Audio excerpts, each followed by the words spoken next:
അളിയോ നീ എന്താ ഇവിടെ? അളിയാ എടാ ഞാൻ മറ്റേ H1B ഡോക്യുമെന്റ് പ്രിന്റ് ഔട്ട് എടുക്കാൻ പോയതാ. ഓ നിനക്ക് ഗ്രീൻ കാർഡ് ആയില്ലല്ലേ? H1B റിന്യൂ നമ്മുടെ കുടുംബം വിളിക്കുമെന്ന് എനിക്ക് തോന്നുന്നു. സത്യം അളിയാ.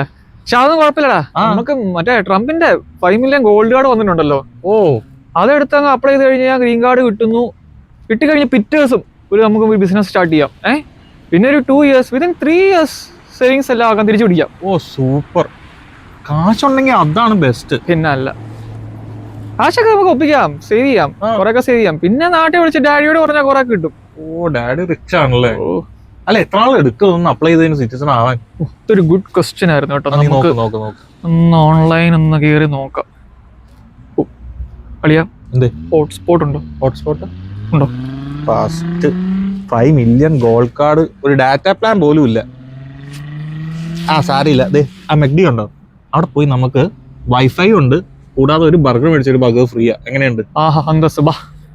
അല്ല അളിയാ കാശ് വല്ലതും ഉണ്ടോ? എൻ്റെ $2 ഉള്ളൂ.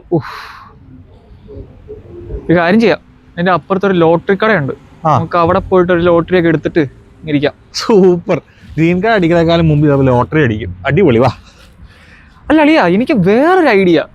അതായത് നമ്മൾ ഇവിടെ നിന്ന് ഒരു കള്ളവണ്ടി കയറി നാട്ടിൽ പോകുന്നു. കള്ളവണ്ടി നാട്ടിൽ പോയിട്ട് ഒരു കോടീശ്വരനായിട്ട് നമ്മൾ ഗോൾഡ് കാർഡ് എടുത്തിട്ട് വരുന്നു. അതെങ്ങനെയുണ്ട്?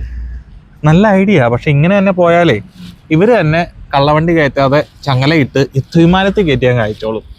നമുക്കേ പോയി ലോട്ടറി എടുക്കാം. വാ.